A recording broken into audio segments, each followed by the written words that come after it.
their experience in ministry, working alongside of a, you doing all right? Yeah. Good. It's good to see you. Their perspective of their experience having a female on staff or being a female on staff. So a lot of this information is pulled from a lot of different sources. Before we get into that, I want to establish kind of a framework and a groundwork for why it is so important that these women remain in ministry, that we provide and care for them in ways that make this a sustainable option. And it's not just so that our girls have someone to disciple them. That is vital, and that is a piece. But to see the larger picture, we have to go back to the cultural mandate in Genesis 2. God created female and man, male and female, and displays his image through both of them. In Genesis 2, he calls them, he blesses them, and then he commands them to, hey, come on in, be fruitful and multiply, to subdue and have dominion. And so he's setting them up as vice regents, as vassal kings, to promote his image, to be his ambassadors, to structure all of life and culture under to his standard, right? So they're called to be allies in moving his kingdom forward, not his sovereignty, but his kingdom rule in all of the earth, to create and shape life and culture. And it takes both of them, male and female. So, and a lot of times we see the cultural mandate in the context of marriage, right? That be fruitful and multiply. We see that as biological reproduction, which is a beautiful piece of that. Man reflects God's image in control, authority, and presence. So in order for man to be present and establish God's standard in all of the earth, he's not omnipresent, so he has to have biological offspring, correct? Also, after the fall, the promised seed of the woman had to come through genetic reproduction. So the command to be fruitful and multiply is, in fact, biological in nature, but it's also bigger than that. So the cultural mandate shows us, you see it in marriage is a beautiful application of the cultural mandate, but it's bigger than marriage. The alliance between male and female in establishing God's rule, God's people, and God's place under God's rule is bigger than marriage. Paul makes it clear in 1 Corinthians that not every human being is intended for marriage, and that is not less. They can still fulfill the cultural mandate and be his vice regent without marriage, either chosen or chosen for them. Also, couples that cannot have children, cannot reproduce, are part of the cultural mandate as well. And then we, as people who are involved with student ministry, know that you do not have to be an adult and married to be a vice regent and a vassal king in the hallways of your high school and on college campuses.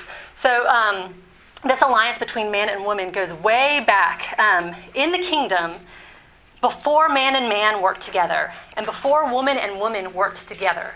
Man and woman worked together, and their design in partnership is makes more full and more whole ministry, right?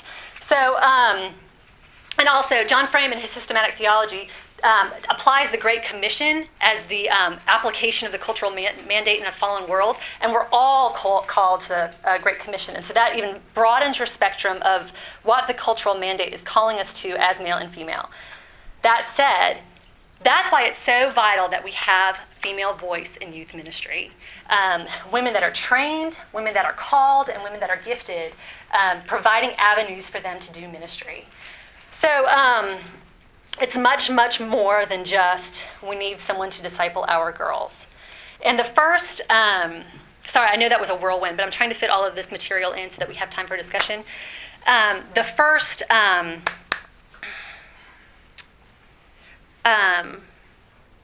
thing I want to look at is that man and woman work together. We see it also in Scripture. Pictures of people who were not married. Deborah and Barak, or Barak, however you say his name. Abigail and David, before they were married. Esther and Mordecai working together to establish the kingdom. Mary Magdalene and the women that followed Jesus and the disciples, providing for them out of their own means. Paul and the women of the church of Philippi working together to establish a church there. When he showed up in Philippi, it was a bunch of women praying beside the gate. And so them fighting to establish kingdom rule in that place at that time. The church, as it is right now, And this is a very delicate conversation. We'll talk about roles of women. I think that it's a great conversation to be having with joy and gentleness to open that up. But the youth group is one of the most consistent places in the church today that we see this alliance between man and woman working together. Your senior pastor doesn't necessarily have this, wrestling with this. You as the youth pastor are wrestling with, okay, how do I use this girl? How do I use this girl within biblical limitations? I mean, we're complementarian in our view, right? We read the scriptures as saying men and women are exactly equal and very separate in roles in some ways. And so how do I do that delicate dance of using this gifted woman? What does that look like?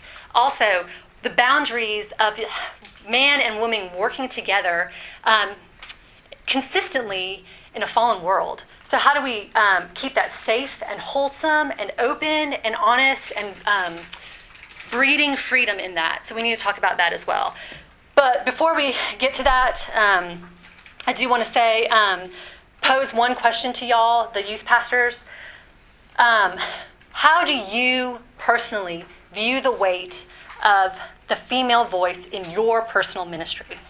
Do you see your need for a female in your youth group as, I need someone to minister to my girls, or I need someone to work with the details, I need someone to do the secretarial work, or I need a female voice to make my personal ministry more full and more whole as it was designed to be in Genesis 2.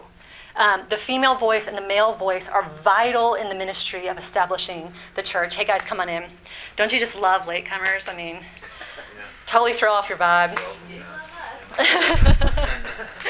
So you as male pastors work through a male framework, right? Every decision you make is from, obviously. So your programming is from a male perspective.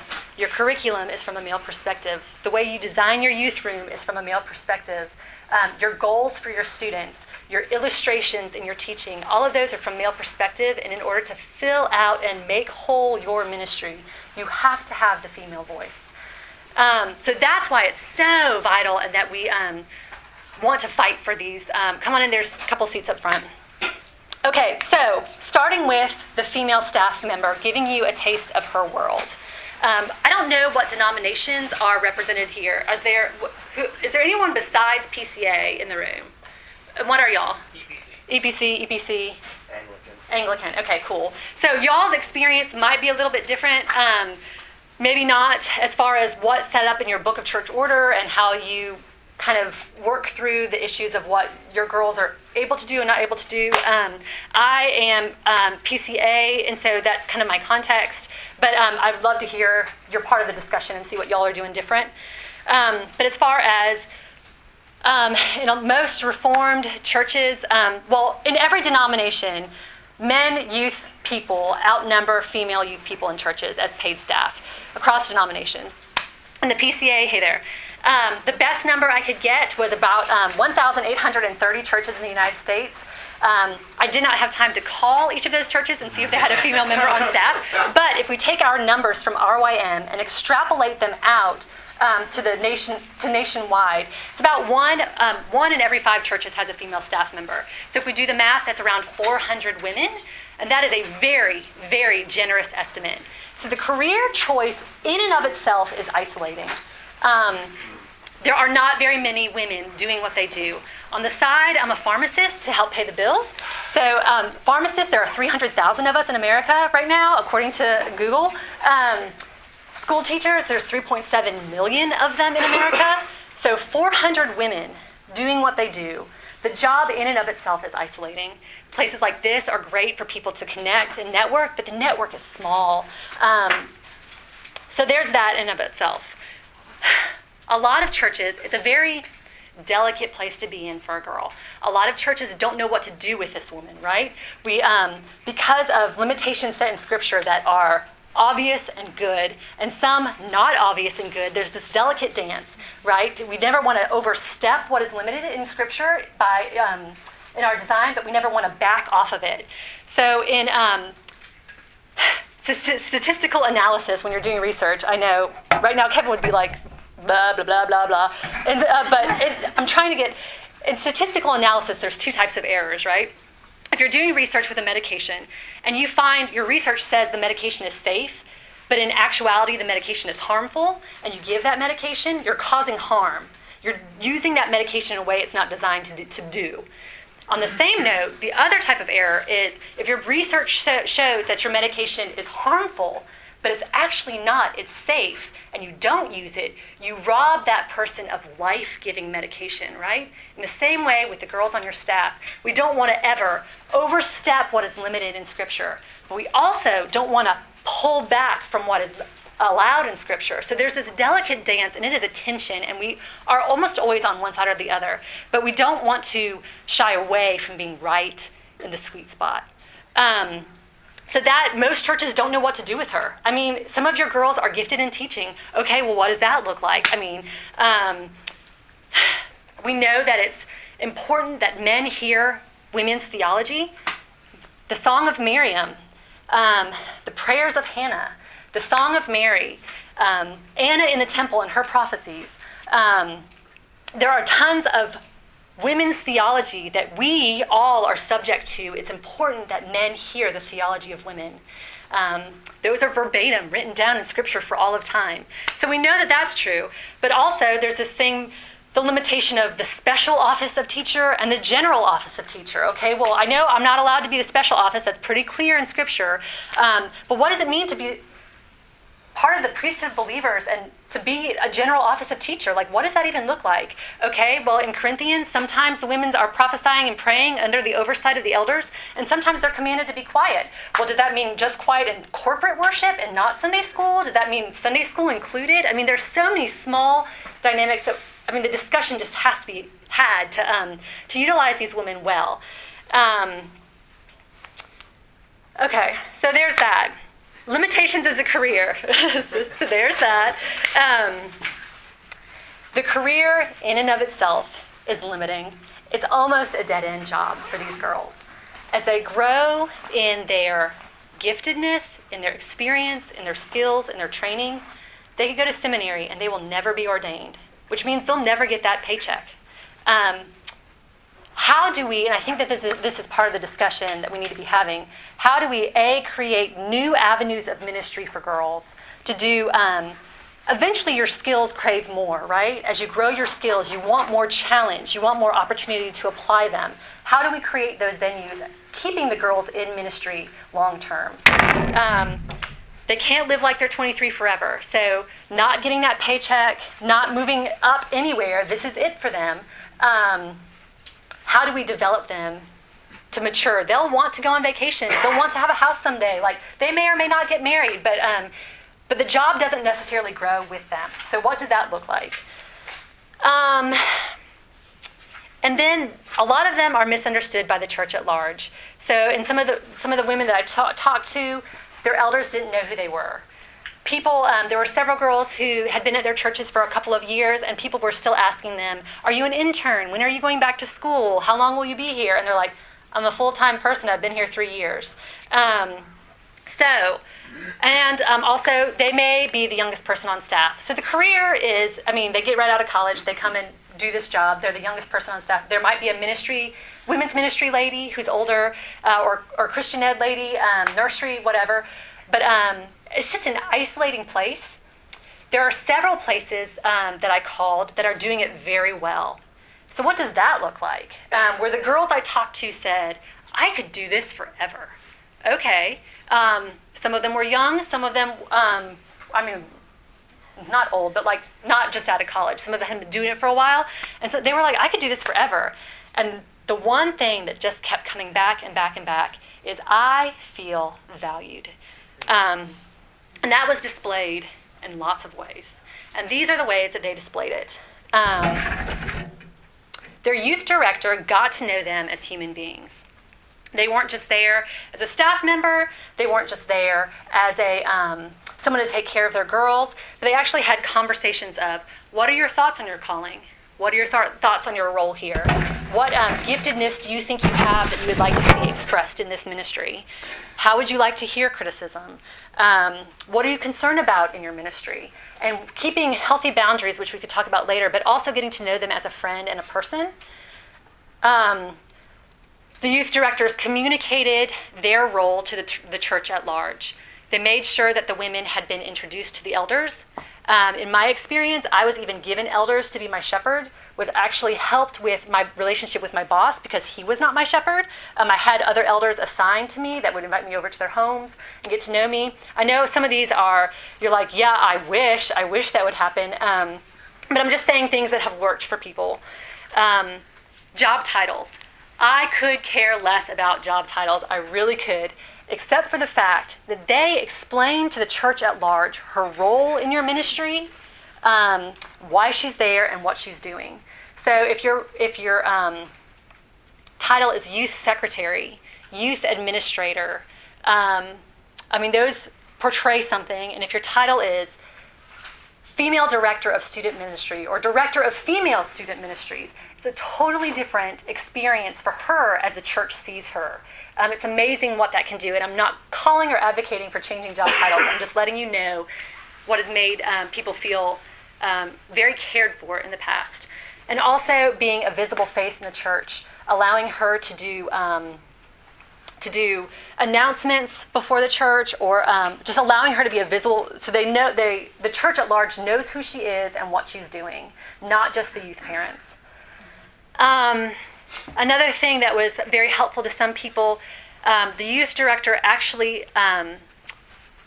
divided up responsibilities along giftedness. They didn't always split the youth group down gender lines. You take care of the girls, I'll take care of the guys, or I'll take care of the vision and you take care of the implementation. But they had a shared ministry where both of them were involved in the dreaming, the planning, and the implementation of ministry goals. So they cultivated a community and an environment of shared ministry. Always knowing that the youth pastor was the boss, like the buck stopped there, but also allowing for her voice and opinion to enact change and to hold weight. And then two more. One girl said that it was very evident that her youth director's primary goal was, quote, ministering to and developing the staff. The best ministry is done out of good community, and when you do good community, good ministry flows out of that. So she knew, she was on staff with a couple other people, but they all knew that his top priority was them. And as that was a priority, that flowed out into good ministry to the kids. Finally, a couple of people mentioned that their boss or employer was very proactive in building boundaries in the work expectations, protecting her day off, protecting her vacations, making sure she had time with family and friends. Youth ministry does take up every corner of life. And so the youth pastors were very proactive in that.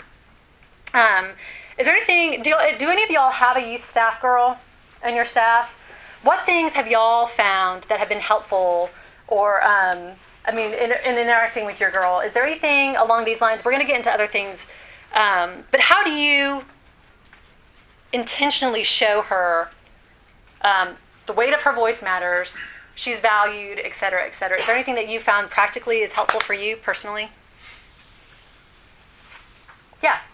We have multiple women on our staff. Mm-hmm. So we have like a middle school pastor, a female middle school director, I'm a middle school intern, we have a female middle school intern, the same for high school. And something Mark told me that he does is he listens well to the women when they speak, and he tries to give their voice weight, like you're saying. Mm-hmm. Yeah, which is huge, because there are lots of people are experiencing the opposite. And why would you stay? As much as I think what I've heard from youth pastors in general is it's an isolating job, you don't get paid well, you're not necessarily taken seriously by the session or have an equal seat at the table, et cetera, et cetera. Well, whatever the negatives, there are so many positives. I'm not trying to be negative, but whatever the hard things are about your career, they're even harder for your girl because she'll never be a guy. And that's good and right and true, right? But how do we sustain her in her ministry? Anything else before I move on? Okay. So, balancing the work relationship. Talking to a couple of, about 17 youth pastors and 17 youth girls at different churches all over the country. What have they done to set up really good boundaries? And 100% of the time, protect the wife. Protect the wife. That is the first thing every single one of them said. What does that look like? First, keeping the other person in context. So a lot of people talked about how they always have the youth female in their home and getting to know the wife, having dinner together, keeping the relationship in context of I have a spouse and a family. If there are, if she's married, having the four of y'all get together and do things. One church kind of uses like a group text kind of thing. Like if they're texting each other about stuff, the spouses are included in that text, unless there's something that they just can't, whatever. But the communication lines are all open. There's no privacy, which is a good thing. The spouses know, oh, okay, well, they talked about this today, which I think is a simple whatever. Initiating the youth girl's responsibility, the youth pastor's responsibility, and the wife's responsibility to cultivate those relationships. Accountability, a lot of people talked about open doors, never being in a car, never going on errands. If you do, the church secretary knows about it, just other pastors checking in on you, just keeping, the more we can keep things open and out in the open, the better. Having conversation about the awkward things, asking her what she's comfortable with, what she's not comfortable with. Okay, well, how can we work through this? Like, just having open and honest conversation about, it is awkward, right? In some ways, as we try to just be so vigilant. Having your ministry in a bigger context. So having a community of volunteers around you, so it's not just you and her doing everything, but you're always in the context of a group of people doing this, so y'all are driving it, but this group is in it together, and it's not this you and her thing. Another pastor to pastor her, or another elder to shepherd her. You not necessarily taking the reins of spiritual shepherding, but making sure that avenue is open for her somewhere else. And seeing to it that it is, that it's actually happening. And then all appearances of evil. So if you're, I know one girl talked about the fact that she wasn't comfortable having lunch meetings in the office, so they always go someplace to have lunch. And she has her iPad with her, so it's always business, which is the opposite of what other people would do. They would never go out to lunch, and they would always be in the office with the secretary right there. But it's just what they're comfortable with and what the spouses are comfortable with. So it doesn't have to look like the same thing for everybody. And then invite the conversation, be open and say, how can we make this better? How can we make this safer? How can we breed freedom? Other suggestions? Anyone? What have you all done that has worked for y'all that have staff girls? What has been helpful for you? Being intentional about asking about her husband and talking about my wife and kids whenever we're together. Yeah. Not every time I try to find a way to do that. Yeah, just keeping yourself in context of there are more people than just us. Yeah. Which I think is so wise. What else? Okay. So, you don't have a youth girl. Man, I would love to have a female on staff, but I can't afford it. I can't even afford a youth intern. What are churches doing out there? Well, if you don't have a female on staff, as we talked about, you're missing a vital voice in your ministry. Your ministry has a gap. And so your top priority, maybe not your top priority, I don't know, I'm not going to set your priorities for you, but a priority should be establishing the input of females and equipping the giftedness of your volunteers. That's got to be one of the top things on your list. Taking the volunteers that are willing and training them, teaching them how to do Bible studies, teaching them the basic fundamentals of the faith, and equipping them to teach and to speak into your ministry. One church I know is a smaller church. They do not have money for an intern, but they do have money for 2 nursery workers every time the youth meets, which is cheaper than an intern. And so that equips all of the young parents in the church to be part of the youth ministry, knowing that they don't have to worry about, okay, well, who are we going to get to watch our kids?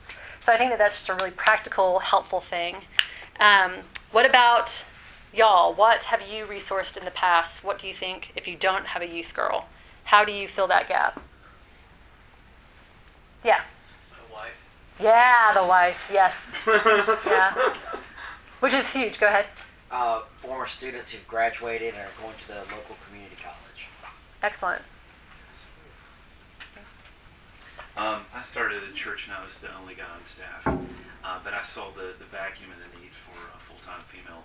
So I met with the director of ministries, met with the senior pastor, met with the personnel committee, banged that drum, wrote this letter that took me an hour or two to craft, gave all these examples, and just banged and banged and banged that drum for months and said, you've hired me to do this job. I can't, until I'm released, hand these things off, but also there's a whole half only a female could do. We're ignoring this half of our covenant children. I mean, I just laid it on thick. And they approved salary. And so with someone going to part-time, I had part of an internship budget. I pulled this from here, we pulled this from there, and we added just $6,000 of new money, and we got creative. And I would not let up banging that drum. And so now, as of 3 months ago, we did a brand new position. We have a full-time benefits youth and families coordinator position. Oh, wow. And she's here just a few rooms down. Mm-hmm. And so I wouldn't take no for an Score answer. one for you. Or for the ministry. Yeah. for the church. Yeah. No. I completely agree with him. I've worked in a context without one, and I've worked with one, and I will not work without one again. I really won't. I would not work without, the girl that works in Mary Cam, and, she, makes my job. I just don't know. I always felt like before, when I was at Lawndale, and we didn't have a girl, I just felt like our girls were getting absolutely cheated out of ministry. And if I had been smart enough to do that, which Andy probably was, then we would have done that there. But I didn't realize until I'd actually worked with one until I'd actually worked with Mary Cam, I did not realize how, just stunted my ministry was. And so, I mean, if you can find a way to get it, it's more important than, in my opinion, it's more important. It's senior pastor, youth pastor, her, and then whatever else you have, get rid of it to give her. If you don't, choir, you don't need it. Janitor. And she's ministering to not just the students, but the other volunteers and the moms. And it's just such an important position. Well, and the interesting thing is also she's not just ministering to your girls, but she's also ministering to your guys. Not necessarily in the same way, but obviously she can't teach them how to be young men no more than you can teach young women how to be young women, but she can teach them what it looks like to be a godly woman. And she can teach them what it looks like that women aren't scary, and that what a big sister looks like. I mean, she's ministering, as are you, to your guys and girls. She's ministering to your girls and guys. She is literally filling a gap on both sides. So just fighting for it. I mean, I think I'm not in your place, so I don't know how hard that is. I don't know what that takes. I imagine it would be pretty hard, lots of work and lots of making noise about it. But like you said, the vitalness of it, that it really does fill out and make whole your ministry, or more whole. Julie, that's good. I love hearing from you guys, but you asked the question, those of us who don't have that, who can't, I would love, but I don't have it in my budget. So I'd like to hear from some folks that don't have that, don't have it in their budget, don't have the ability to do that. How are you navigating? Because I do think this is so vital and really important. Well, I don't have any budget to do something like that. But whether we have a female on staff or not, you as the youth guy, you've got to be able to have a ministry to your young ladies in some way, shape, or form. With me, my daughter's just joined the youth group, and so I have a natural, with her, with some of her classmates, I can just take her and her classmates. We'll go coffee, ice cream, whatever else, talk about, do Bible study, or whatever. But you've got to have, you're their pastor as well. And you've got to spend that time with the girls as well. Yeah, you can't not shepherd them.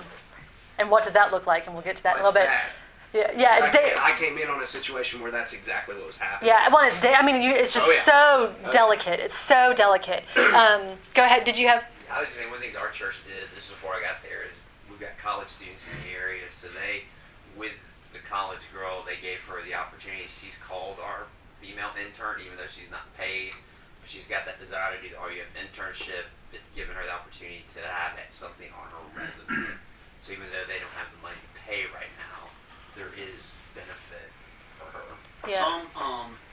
We got Mary Cam and the girl before her, Elisa, for a year for free because they were in school at Auburn and they were in an educational program that required a year internship, and we jumped through the hoops that we needed to jump through in order for our internship to count for their internship. So we didn't have to pay them.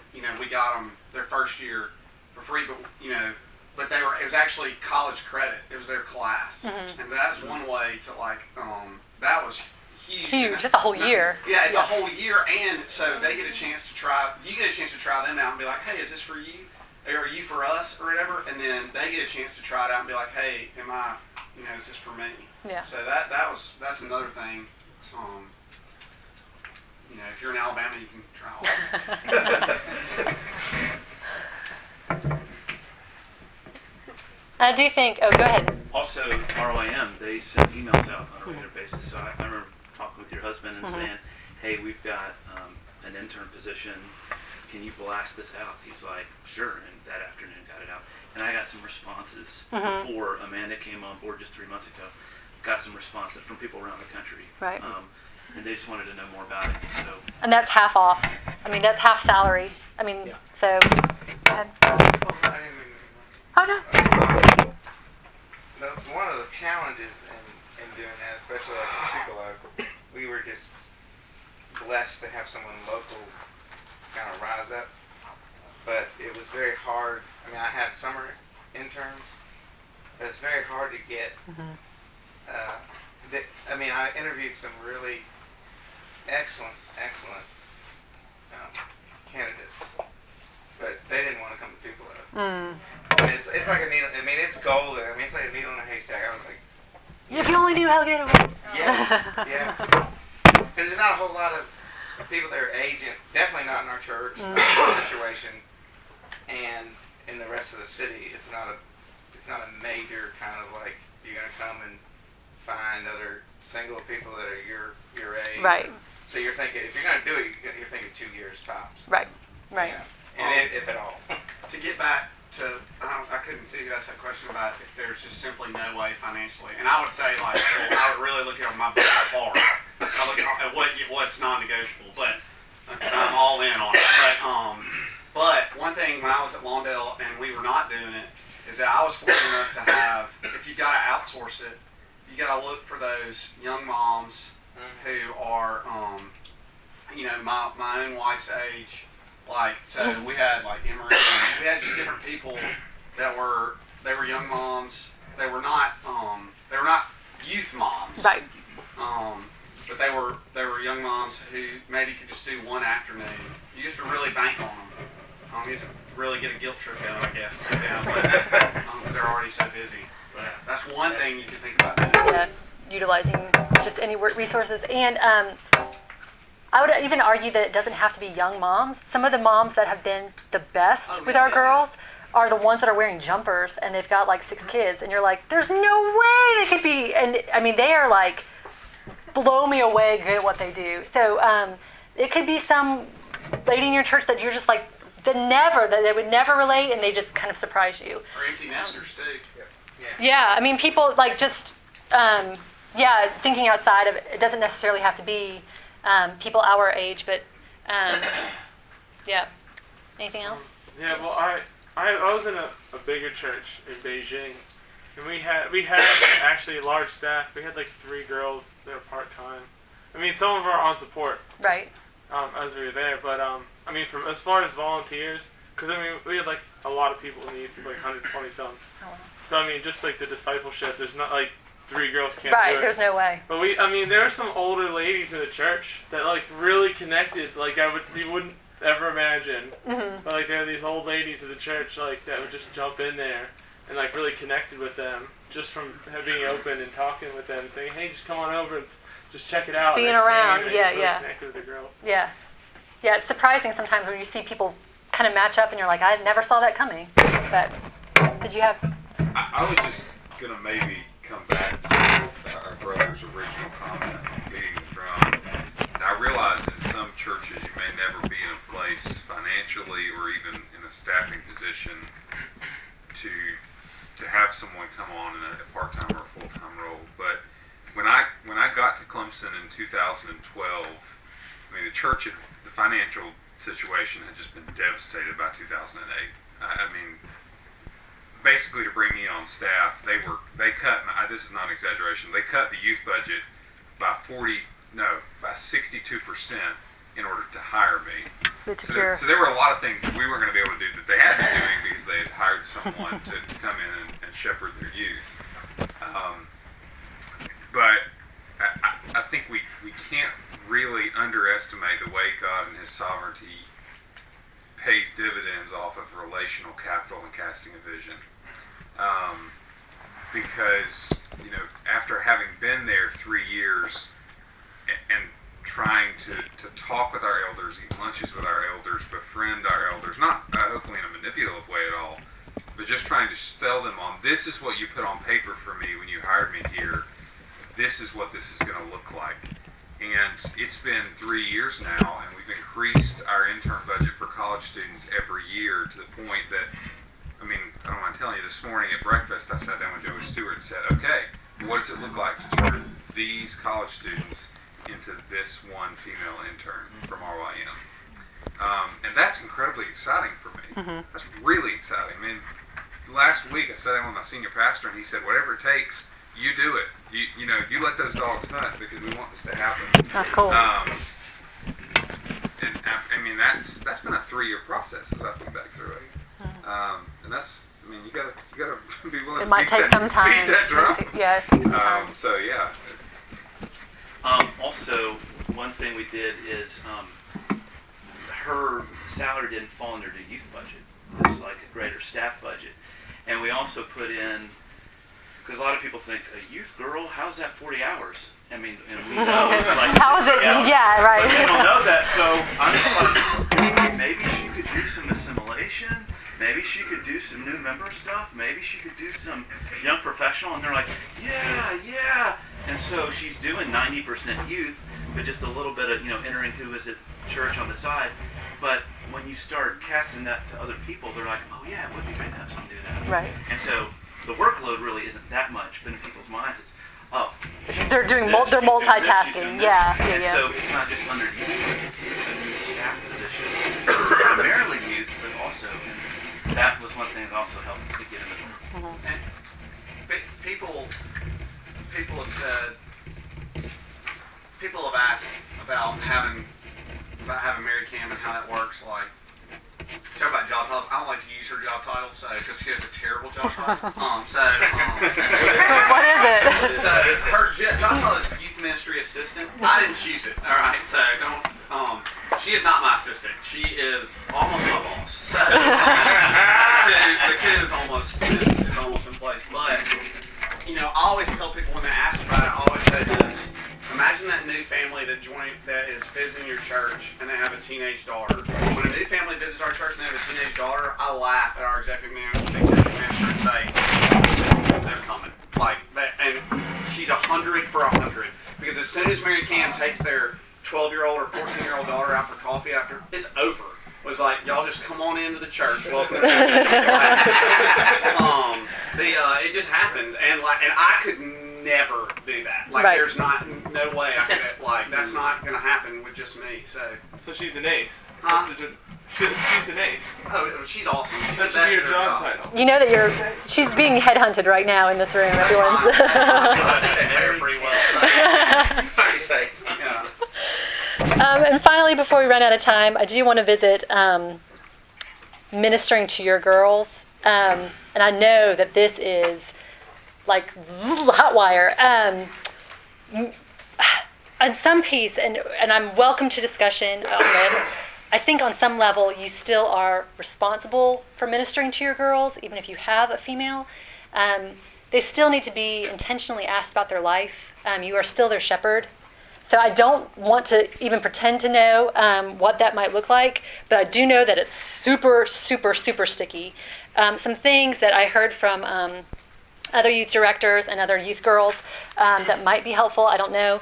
But one youth pastor makes sure that he established the relationships with his parents and makes sure that the parents know his boundaries. So this is what I will do for your child. This is what I won't do. I won't give her rides. I'm sorry, that's just my boundary. And talking with the moms about this and allowing them to know why you do what you do, why you don't do what you do. But also allowing the moms to know, okay, well, we are going to do this together. Is that okay with you? Do you feel comfortable with that? Do I have your permission? Like involving the parents a lot in that discussion. Being as visible as possible. Some youth directors that we're talking to said they never meet with a girl alone, ever. They always have a friend there or a volunteer. Some people said, I do meet with girls, but we're out in the open. Our doors are open. My secretary is right there. One person made a comment that they never have intense conversations one-on-one, ever. There's always someone. I mean, they might, shoot the breeze or whatever, but they never have an intense conversation one-on-one. Obviously, never having favorites. Obviously, never having one with a nickname. Things that are whatever. One girl mentioned that one thing that she would suggest to guys who are ministering to young women is when things come up, take a minute, pause before you act. Maybe read up on a little bit more things like cutting or anorexia or whatever. If you find out a situation, before you just act and get involved in it, maybe read up a little bit. Take some time to just take a moment and find out a little bit more. This goes without saying, but this was a comment by someone. If you are a single youth minister and you're not dating, you probably either need to date or court or however you want to do that, or at least have female friends. These girls cannot be your only female relationships.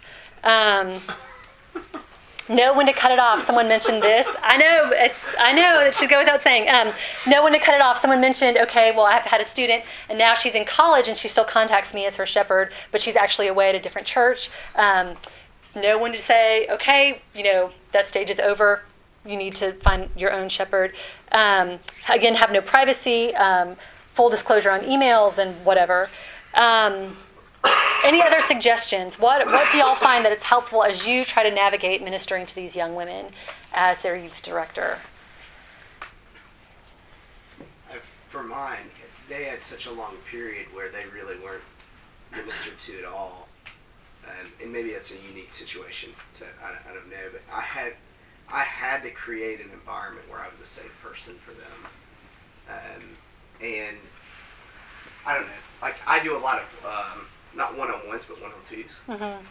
So I'll have a couple of high school girls meet me for coffee at a local coffee place. Mm-hmm. Nice open space, and we meet there and we talk. And the response I've gotten from their moms and their dads is quite unbelievable. Mm-hmm. They're extremely appreciative. Mm-hmm. Obviously, always open communication with my wife about what I'm doing and everything like that. But I think that was probably the most important thing, is just creating a safe place for them. Mm-hmm. It's a place where they can be in front of a guy and there's nothing sexually charged about it or anything like that. Like, it's just a safe place for them. Mm-hmm. So. Yeah, and I feel like it's such a delicate situation that it would be easier to pull back and just be totally safe. But I do feel like we need to lean in and be in relationships. So it's just so delicate. Can I ask just as my gut is that if it's going to be kind of deep girl issue kind of stuff, unless it's my daughter, I really need female help with that. I don't need to be. I mean, it may happen, it may come up spontaneously, but my job, I feel like, and you please critique me because I'm asking for it. Yeah. If I need it. I feel like my job with the girls is to kind of know enough about their lives that I can apply the gospel to them, but I'm also kind of just wanting to see where they are spiritually. I don't know, I'm just trying to avoid those kind of like real intense, emotional kinds of things. And I don't know if I'm wrong or right in that. Oh, just go ahead. I can't answer the question exactly, but part of, I know, like, we have interns, but there are some girls in our youth group who reach out to me on a regular basis with, like, I'm struggling with depression, can I talk to you? And yes, they certainly can, but I don't always have the answer that they need and the scriptures does, but Matthew in some sense is, as their youth minister, more equipped to give that. And so there have been several occasions where, like, two girls, sometimes one I guess, but mostly two girls have come over to the house and sat on our couches together. And so I'm talking to her, but Matthew's doing a ton of the talking, but it's like a family situation versus we're meeting. And that's been, we don't have any children, so like my life is not as busy, so we have more opportunity to do that than maybe some others, but that's been a real blessing. Yeah. And I know that the girls have been like, felt very shepherded, but very safe. Right. And I think that you don't necessarily have to be as the shepherd, you don't have to be the only one involved, but you are drawing in people to the story to be part of it. And that's part of your shepherding, is to be a piece of the story and also knowing, okay, well, then this is where we need to go with it. Let's draw these people in. So it doesn't necessarily all fall on you being the one that is the only one talking to the situation. I think one of the great benefits of that work relationship is like,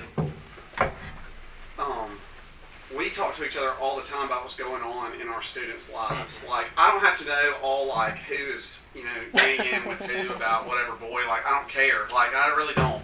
Like, that's not... Because it's going to be over and like... Yeah, exactly. Like, I just don't care about that. But, like, when she encounters something, she's like, hey, this is... Like, she comes into my office and is like, hey, let's talk about this. And we kind of, like, talk about... And I talk to her about, like, students. We don't talk to anyone else about it, but we, because we want to keep their confidence. But we bounce, like, what's going on with our students off of each other so that we know, like, if we've got, I need to know if girls in the youth group are dealing with eating disorders, or if, I need to know I need to know silly things, like if two girls in the youth group aren't talking to each other, before we do some activity and I put them call together. them together. Like, y'all go be friends, and they're like, I hate that, So, like, that part of it is also really nice because, like, it's a second set of eyes to look at all the students that you got. That's,